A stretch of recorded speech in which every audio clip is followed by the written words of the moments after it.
The world is asking one question. Why did I attack the United States?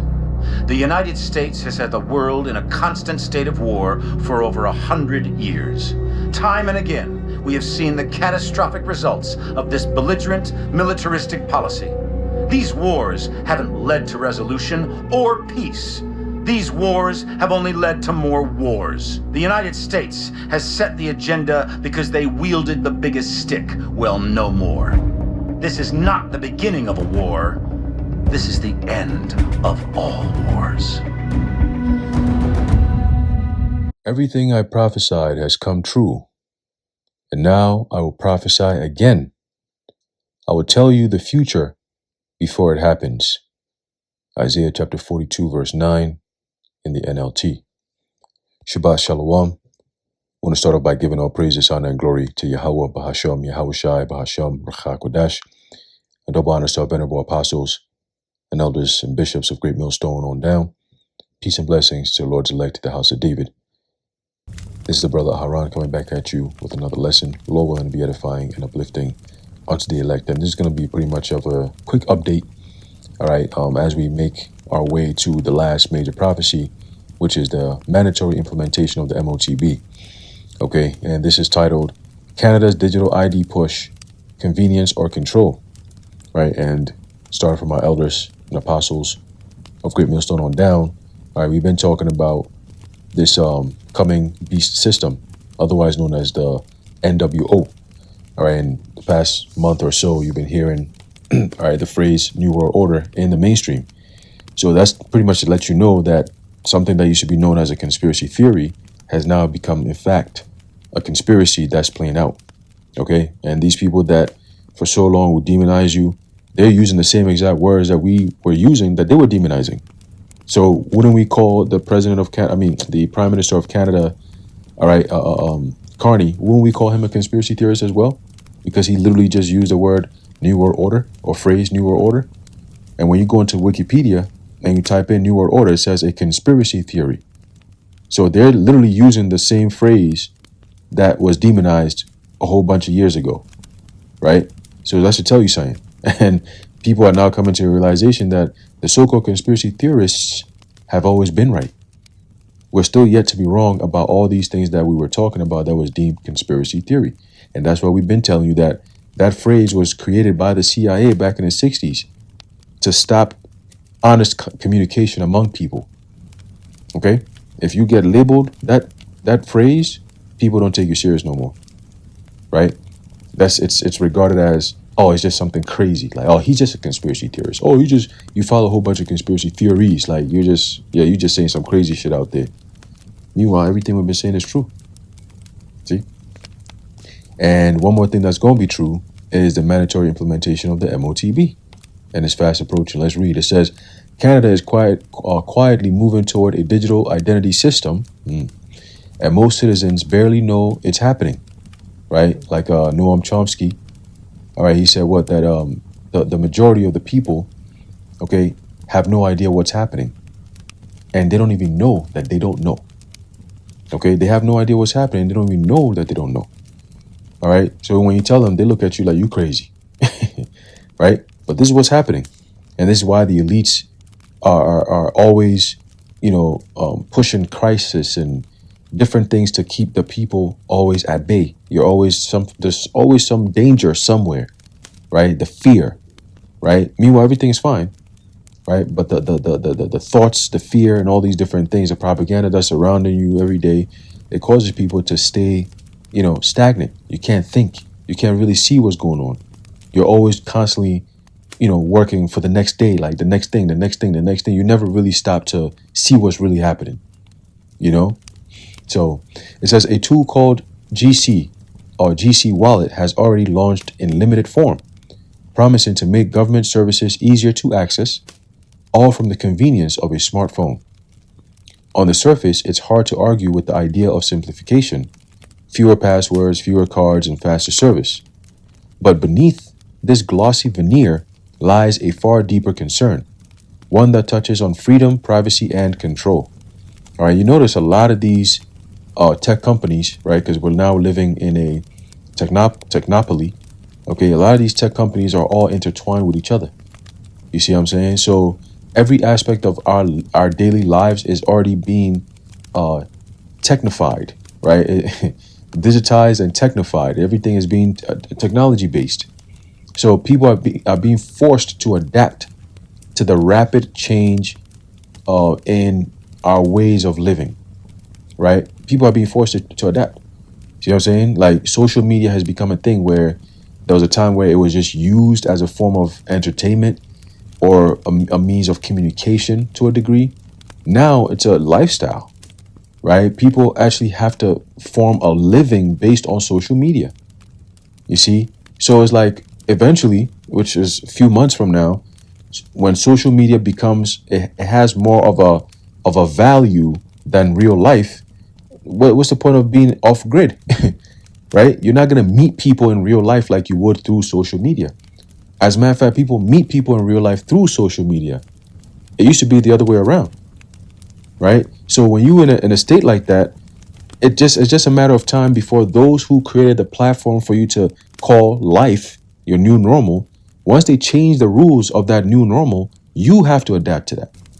And that's one of the ways Esau is going to bring in that Motb and just say, this is how it is. This is your identity. This is your access. This is how you go and live, buy and sell, make a living. If not, we provide you with the platform. If you don't go along with our policy, you're asked out. Just like that. And he calls us all, both small and great, rich and poor, free and bond. Everyone gets affected by this. See? So don't take it lightly when your companies are pushing, using smart technology, or, nowadays you have to have an email, right? If you don't have a smartphone, you're just so behind. It's not even funny. You might as well just go live in the woods somewhere where you don't have any access to people at all. And it's happening fast. Every 3 to 6 months, something new comes out. And the newer it gets, the closer it gets into your body, right? Wearables to implantables. Okay. So it says, at first, digital IDs are sold as optimal, right? Use them if you want, skip them if you don't. But history shows how, quote, optimal quickly becomes mandatory once governments and businesses integrate a system into everyday life. Banks, airlines, healthcare, and grocery stores could all eventually require digital verification. The moment participation becomes necessary to function in daily life, choice disappears. And with that disappearance comes control. Control over how citizens access money, travel, healthcare, and even social interactions. Okay? Critics warn that a centralized digital ID creates a single port or point of failure, a honeypot of personal information that hackers, corporations, or governments could exploit. But the threat isn't just cyber attacks. A digital ID system allows authorities to monitor behavior, right? That's going into censorship. Track purchases, right? Record travel, and even restrict access based on conduct. Again, censorship. Okay? Image or Slack, it says, imagine your ID being suspended because of something you said online. And that's already happening. Here in America, you had a woman that I think it was the FBI, some FBI agents pulled up on her on some like, yo, are you the one who posted these things online? And she's like, I'm not going to speak to you without my lawyer present. So that's it. And they do that in different states, different countries. Okay, there are certain countries where the police will pull up on you based on your social media posts. You know what I'm saying? That's all going into what? Censorship. Soon they're gonna be rounding you up, grabbing you up, sending you to detention centers and calling it you have mental health issues. Look what you type it online. You could radicalize somebody by saying this shit. You know what I'm saying? You are part of the problem. You're supposed to be happy. You know what I'm saying? Remember, you own nothing and you be happy. Why are you not happy? You clearly have mental issues. We need to bring you in and see why. They showed you in 1984. You are deemed a criminal or you have mental illness if you thought as a normal person. You had to think how they taught you to think. If not, you're not normal. And there's something wrong with you. Right? It says a post critical of a government policy or a social opinion deemed illegal under shifting rules. Suddenly, your ability to live and work is instantly curtailed. You see how he's causing all these things are part of it. The poeo, it's the MOTB technology, the MOTB mentality, and then the MOTB reality. Right now, censorship is bringing in the MOTB mentality, right? It's forcing you to not, be unique, right? Everyone has to be on the same playing field. That's the only way this thing could work. If you're not, if you have the mindset of how we think, that we're not owned by this devil, and we're not going to allow him to put no chip in us, that's a problem. That's a rulership mentality. Like, we're kings. We're not going to be subject to this devil. Fuck him. Like, that's your mindset. We're going to go to war if we have to type shit. They don't want that. They want everyone to be, docile. Like, just accept it. It's good for you. Remember, we told you it's good for you. So take it. Don't push back. Don't question it. If you question it, there's something wrong with you. They don't want people like us out here. So you expect more of this fear tacticking and all this whole ass shit they're going to be doing. Watch. It's going to come. Okay, the ADL is already there. All right, the Anti-Defamation League, they're already there with Jonathan Greenblatt. They already have everything ready to go. All right, the demonization campaign will begin very soon. Okay, it says, because remember, the year is what? Agents, sellouts, right? Apostates. Okay, agents and sellouts. All right, and the year of Jacob's trouble. All right, so it's all encompassing that.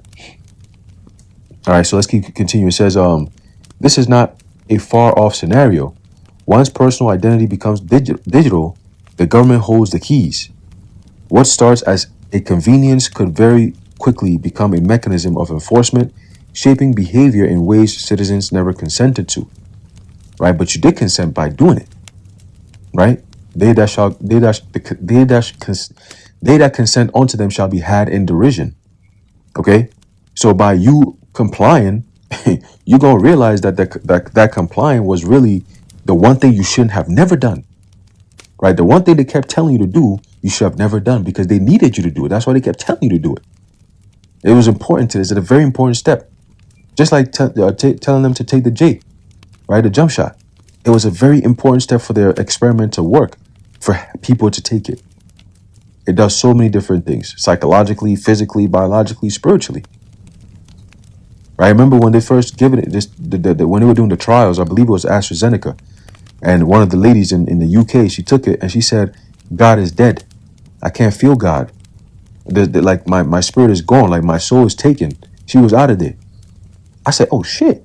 And then I did a little bit more research and come to find out that they had the Vanessa target a specific part of the brain to target something known as a God gene. Right, the VMAT2 gene, the vesicular monoamine transporter gene 2. Okay, and that was your sixth sense. That's how you tap into the spirit. So that Vanessa was to eliminate that part of your brain. Okay, so this thing goes deeper, man. Yo, man, when you go to the book of Psalms where it says, "Let us break their bands," all right, that's when you look into it scientifically, going into what? Your DNA. They want to mRNA your DNA, all right, through something known as CRISPR, I think, yeah, CRISPR something 2, some weird shit that Gil Bates is behind, right? They do a diligent search. These devils, man, they fit the prophecies to a T, and that's why Yahweh Bashar is going to destroy them, man, and their plans. Okay. It says here. It says your movements, your spending, your online speech all become visible and accountable. This is hell, man. This is hell as it is already. Imagine this shit on top of that, man. And people talking about they want to. It's like they're not batting an eye, bro. We're the only ones that see this shit for what it is and push back against it. Okay. So when it's all said and done, nobody could turn around and be like, "Oh, how come nobody did anything about it?" We did. And y'all turn around and call us conspiracy theorists. So fuck y'all. All right. You deserve everything that's coming. And you got people still talking shit. It says, and because these systems are designed to be interoperable, right, meaning they're interlinked, right, think blockchain, right, across borders, a digital ID in Canada could one day connect to systems in Europe or beyond, right? This is This is global control wrapped in the guise of convenience. The United States is moving in a similar direction. Several states are exploring or piloting digital driver's licenses and identity wallets, and federal initiatives are quietly laying the groundwork for national interoperability.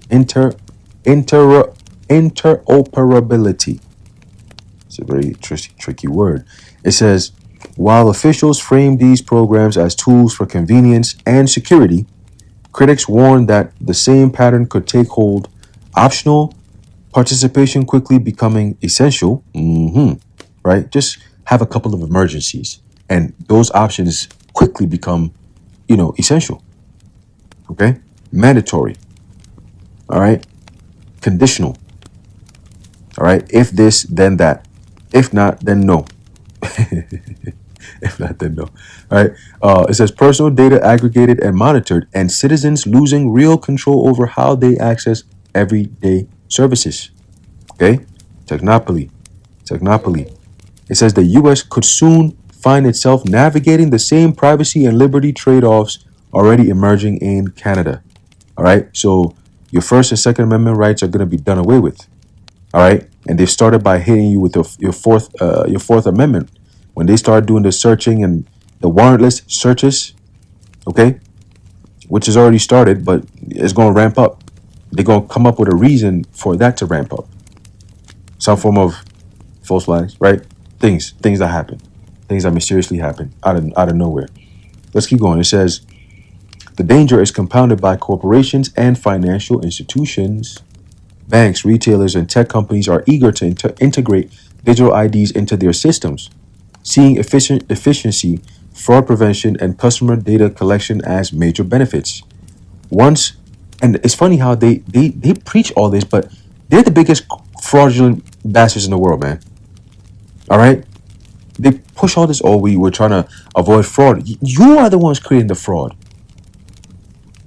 The system is a fraud. It says, once corporate adoption becomes widespread, citizens may feel they have no choice but to participate. It's a fraudulent system. They have no choice but to participate. What type of shit is that? What have you created, man? Digital ID systems could become a requirement for banking, online shopping, flights, or even employment verification. Like we say this every time, bro. They're doing it. These articles are just a testament of the reality of the prophecies playing out, man. All right? So it's undeniable. It says convenience for the consumer and profit for the companies could push society into a situation where opting out is no longer feasible. That's when it becomes mandatory. Just like we've been saying. Okay? The scriptures say it. It says effectively normalizing surveillance and control under the guise of modern commerce, buying and selling. Okay? Surveillance and control. Your ID. All right? Your radio frequency identification is your key to this modern commerce, man. Okay? The dangers are not theoretical. Look to China, where a nationwide digital ID and social credit system already monitor every aspect of life. Citizens' access to travel, financial services, housing, and education is tied to compliance with government rules. Behavior deemed undesirable can trigger restrictions, punishments, or surveillance. The Chinese system demonstrates how digital identity can shift the balance of power from individuals to the state, how a society can be reshaped quietly, incrementally, until people realize their freedoms have been restricted in ways previously unimagined. Right, through technology. All right. Just a little bit more. It says Canada is moving toward or quietly down a similar path. There is no fanfare, no public debate, no robust discussion of the consequences. And why would they have that kind of discussion? For what? They don't need the people's input. They're telling you, we run this shit. Remember, the earth is given into the hands of the wicked. They dictate. When it talks about the hands of the wicked, it goes into what? The management. All right? When you have management, they decide what the employees get to do, how to do it, when they do it, and so on and so forth. They set it up. They're managing the planet. But in this case, you have the devils that are mismanaging the planet. That's why everybody's pissed off. There ain't no jobs. There ain't no money. right? Everyone is stressed out. Life is hard as shit right now. They're making so much money and everybody else is broke.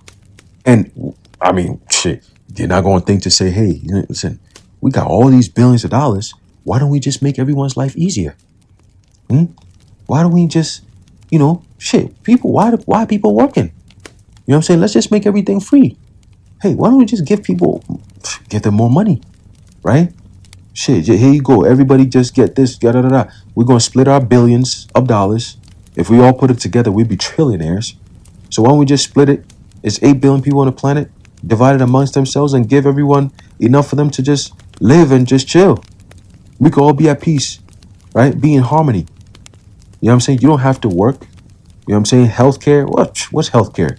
If everyone is eating good, you don't get sick, right? We're not profiting off of people's sicknesses all the time. See? We're not creating a world that festers violence and disease and, all this crazy shit through the media, right? The division among people. Why? Because this nigga's a devil, man. That's why. Okay? So your daily life here in America, Babylon the Great, is a testament of who's ruling in these last days. As is written, Esau is the end of the world and Jacob is the beginning of it that followeth. The earth is given into the hands of the wicked. Right? When the wicked are in authority, the people mourn. When the righteous are in authority, the people rejoice. Okay? When the wicked beareth rule, the people mourn. When the righteous are in authority, the people rejoice. People are not rejoicing. Okay? That's why you're seeing all these protests. If they were rejoicing, they would not be protesting. All right? They're not going. They got this whole Winter Olympics in Milan, and you got protests out there already. Why? If we're at peace, why are people protesting? Look here in the homeland. Look what's going on in Minneapolis. Is that a peaceful place? Why does the president have to bring ICE over there in the first place if it was peaceful and people are rejoicing? Right? So America's state alone, as is written, let's get that real quick. Let's get this real quick.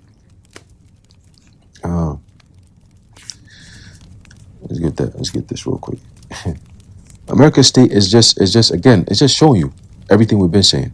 All right, this is a book of Jeremiah chapter 51 verse 6. It says, flee out of the midst of Babylon and deliver every man his soul. Why? Because this place is going down. It's like an outcry. It's a last cry. Like, oh, get off the ship, man. It's sinking. It's sinking. Get off. Right? Be not cut off in her iniquity, for this is the time of the Lord's vengeance. He will render unto her a recompense. So you're getting paid in full. And you just can't. The only way you could pay this is with your life. Right? When you become a criminal and you've done all the crimes in the book, I mean, shit, they throw the whole book at you. That's that phrase. That means the only way that the only punishment that's suitable for your crimes is death. See what I'm saying? And that's why the Lord's going to destroy America. That's the only way to recompense. All right, for all the shit she's done, all right, and continues to do and is planning to do, you got to go. And you're going to go. All right, as you're going. Verse 7, Babylon hath been a golden cup in the Lord's hand that made all the earth drunken. All right, your fuck-ass philosophies that have tainted the minds of the people. Look at the direction in the world right now. Everyone is entering into this, the homo shit, all right, or the TG shit, right? Or the pedo shit. Like, it's a thing. It's a thing. Why? Right? Why? You look into all this Epstein file shit, all these leaders all around the world engaging in the same shit. Why? They be at the same meetings. Why? Pushing the same agendas no matter what country you're in. It's like they're going in the same direction. Why? Okay? It says the nations have drunken of her wine, therefore the nations are mad. Babylon is suddenly fallen and destroyed. Howl for her. Take balm for her pain, if so she may be healed. Okay? Give her all the medicine you can get. Weep for her. Right? Give her all the aid she could get. The help. Right? But guess what? She has finally gotten an incurable disease, and no matter how many doctors surround her, how many experts come around and give their diagnosis, this is a terminal illness. You cannot heal this. I don't care what kind of doctor this is. Okay? The Lord has given you a terminal illness, and it will not be healed. Look at your president. That should tell you everything you need to know. All over the Epstein files. That's your president. That is your president. This is the leader of your country. Super corrupt. That's all you need to know about the country itself. Verse 9. We would have healed Babylon, but she is not healed. Forsake her. It's over with. There's nothing she's not coming back from this, right? And let us go everyone into his own country, for her judgment reacheth unto heaven, right? Her punishment, right, is coming from the heavens, reacheth unto heaven, and is lifted up even to the skies. And that's going to be done, is written in Revelation 18, right? The smoke of her torment, the burning, is going up, okay? That smoke that's going up into the nostrils of Yahweh Ba'ashem Yahweh Shai, right? That's savory. That's what's coming, okay? That's what's coming, man. All right, but before that, they want to push this Motb, okay? That's what's going to cause the missiles to fry this place, okay? By them pushing that upon the whole entire planet, okay? But predominantly here in America, Babylon the Great. That's where the biggest test is going to be at, all right? And that's why the Lord's greatest deliverance is going to be from Babylon the Great, because the greatest test is going to be mostly here in Babylon the Great, all around the world. But the main event is always going to be Babylon the Great, all right? America, all right? So that's pretty much it. I'm going to end it off there. Lord willing, you were edified and informed. In closing, I'd like to give all praises, honor, and glory to Yahweh, Bahashem, Yahweh Shai, Bahashem, Ruach HaKodesh, the water, Yahweh, Bahashem, Yahweh Shai. Until next time, Shalom.